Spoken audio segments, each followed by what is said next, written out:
எல்லாத்துக்கும் வணக்கங்க. இன்னைக்கு நம்ம தென்னந்தோப்புலிங்க தென்னை மரத்துல பாலையிலிருந்து அதிகமான குறும்பைகள் வந்து கொட்டுதுங்க. ஸோ அது எதனால கொட்டுது, அந்த கொட்டுறதை வந்து எப்படி வந்து நம்ம வந்து கட்டுப்படுத்துறது அப்படிங்கிறத இந்த வீடியோவில் வந்து ஃபுல்லாக டீட்டெயிலாக வந்து பார்க்கலாங்க. இது வந்து ஒரு 7 வருஷ தென்னைமரம்ங்க. இந்த தென்னைமரத்தில் வந்து பார்த்தீங்க அப்படின்னா அதிகப்படியான குறும்பைகள் வந்து கொட்டுது. நீங்களே கீழே பாருங்க, இந்த தென்னைமரத்தோட பாத்திகள் வந்து பார்த்தீங்க அப்படின்னா அதிகப்படியான குறும்பைகள் வந்து கொட்டிட்டு பாருங்க. இந்த தென்னை மரத்துக்கு கீழேங்க எத்தனை குறும்பைகள் விழுந்திருக்குதுன்னு வந்து பாருங்க. இதெல்லாமே நான் வந்து பொறுக்கி போடுறேன். தோராயமா எத்தனை குறும்பைகள் வந்து இருக்கும் அப்படின்னு சொல்லிட்டு வந்து பார்க்கலாம்.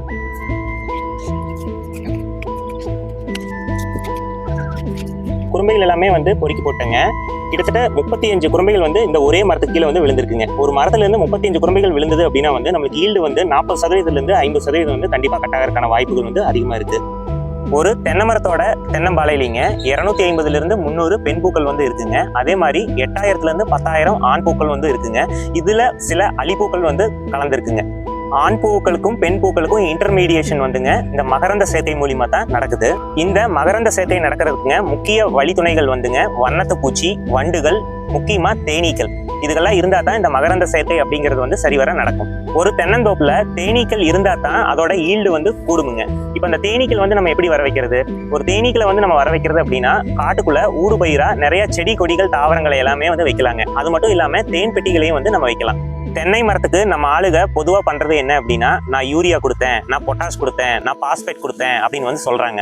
எல்லாருமே இந்த பெயரூட்ட சத்துக்களை மட்டும் மனசுல வச்சுட்டுங்க இந்த என்பிகேன்னு சொல்லுவாங்க, இதை மட்டும் கொண்டு வந்து தென்னை மரத்து பாத்தியில கொட்டுன்னு கொட்டுவாங்க. இப்படி கொட்டுறது மூலியமா உங்களுக்கு என்ன பயன் வந்து இருக்குங்க? இதுல ஏதாவது ஒரு ஈல்டு வந்து நம்மளுக்கு கிடைக்குங்களா? இப்போ என் கையில வந்து ஒரு குறும்பை இருக்குங்க. இந்த குறும்பைக்கு வந்து என்பிகேன்னு சொல்ற இந்த 3மே வந்து உங்களுக்கு கிடைச்சிருச்சு. அது மட்டும் இல்லாம முக்கியமானது நைட்ரஜன் தலைசத்து வந்து கிடைச்சிருக்குதுங்க. இப்போ இந்த என்பிகே மூலியமா ஒரு பிஞ்சு வந்து உருவாயிருக்குதுங்க. இந்த தென்னை மரத்துக்கு போரானும் மெக்னீசியமும் கால்சியமும் ஒரு 2% மட்டும் குறைஞ்சதுன்னா போதுங்க. இப்படி மேல பிடிச்சிருக்கிற குறும்பை கீழே இப்படி விழுந்துடும். ஒரு தென்னை மரத்துக்கு பெயரூட்ட சத்தும் நுண்ணூட்ட சத்தும் ரெண்டும் சேர்ந்தா தான் அதனால சரிவர இயங்க முடியுமுங்க. அதுக்கு 16 வகையான துணைநிலை நுண்ணூட்ட சத்துக்கள் தேவைப்படுதுங்க மற்றும் 3 வகையான பெயரூட்ட சத்துக்கள் வந்து தேவைப்படுதுங்க. இது ரெண்டும் சேர்ந்தா தான் ஒரு வளமான சிறப்பான ஒரு தென்னை மரத்தை வந்து நம்ம வளர்க்க முடியும், உருவாக்க முடியும். நம்ம வெறும் என்பிகே மட்டும் வாரி எடுத்து தென்னை மரத்து பாத்தியில கொட்டிட்டோம் அப்படின்னா வந்து உங்களுக்கு ஈல்டு வந்து கிடைக்காதுங்க. குறும்ப கொட்டுறதும் உங்களுக்கு கொட்டிக்கிட்டே தான் இருக்கும், அது வந்து நிக்காது. குறும்ப கொட்டுறதை தடுக்கிறதுக்கு மிக எளிமையான இயற்கை வழி வந்து ஒன்று இருக்குங்க. அது வந்து போரான் கரைசல்னு வந்து சொல்லுவாங்க, அதாவது எருக்கல் கரைசல். பொதுவா இந்த எருக்கல் இலையிலிங்க போரானும் மெக்னீசியமும் அதிகமாவே இருக்குங்க. இந்த எருக்கல் இலையிலிங்க உங்களுக்கு மண்ணோட சக்தியை மீட்டு எடுக்கிறதுக்கான ஆற்றல் வந்து உங்களுக்கு அதிகமாவே இருக்கு.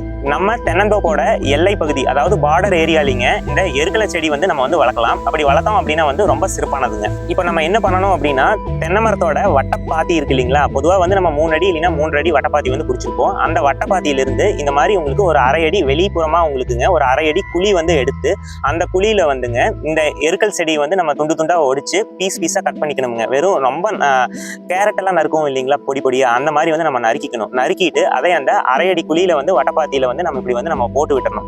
போட்டு விட்டுட்டு மேல வந்து உங்களுக்கு மண்ணை போட்டு அந்த குழியை வந்து மூடி விட்டுறணும். மூடி விட்டு அதுல வந்து தண்ணி வந்து விட்டுறணுங்க.